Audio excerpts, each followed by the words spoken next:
विधान परिषदेच्या होऊ घातलेल्या निवडणुकीत 9 जागांपैकी 2 जागा शिंदेच्या शिवसेनेच्या वाटेला जाणार आहेत.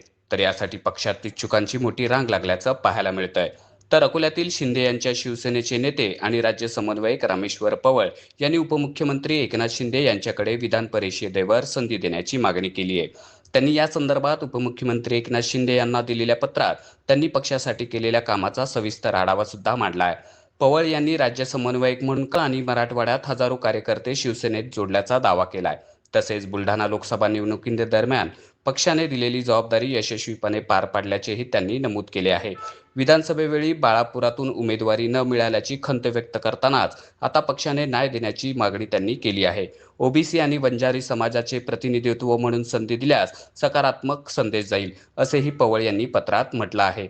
दरम्यान शिवसेनेत कार्यकर्त्यांच्या अपेक्षा आणि संधी यांचा समतोल साधण्याचे आवाहन नेतृत्वासमोर असल्याचे या निमित्ताने पुन्हा एकदा स्पष्ट झाले आहे. जय महाराष्ट्र.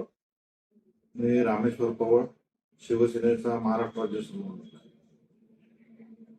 प्रहारचे बच्चूभाऊ कडू यांना शिवसेनेच्या कोट्यातून विधान परिषदेची आमदारकी मिळणार अशा बातम्या मी माध्यमातून बघतोय. पण या बातम्या आहेत, याला कुठलाही आधार नाही. मला माझ्या नेत्यावर पूर्ण विश्वास आहे की आमचे नेते, शिवसेनेचे मुख्य नेते, राज्याचे लोकप्रिय उपमुख्यमंत्री आदरणीय एकनाथरावजी शिंदे साहेब हे सर्वसामान्य शिवसैनिकांच्या तोंडचा घास दुसऱ्या कुणालाही देणार नाहीत. बच्चू कडूंचा पक्ष स्वतंत्र आहे, त्यांचे विचार स्वतंत्र आहे. त्यामुळं बाहेरच्या व्यक्तीला एवढी मोठी जबाबदारी दिल्याने शिवसेना वाढणार नाही. आदरणीय एकनाथरावजी शिंदे साहेब या आमदारकीवर केवळ आणि केवळ शिवसैनिकाला संधी देतील असा मला ठाम विश्वास आहे. मग तो कुठलाही असो, कुठल्याही जाती धर्माचा असो. उदाहरण द्यायचं झालं तर विधानसभा निवडणुकीच्या 3 महिन्या अगोदर भाजपामधून बळीराम सिरस्कार यांनी शिवसेनेत प्रवेश घेतला. मला एक सांगा, आदरणीय शिंदे साहेबांनी त्यांना काय कमी केलं? त्यांना पक्षात प्रवेश दिला, मान सन्मान दिला,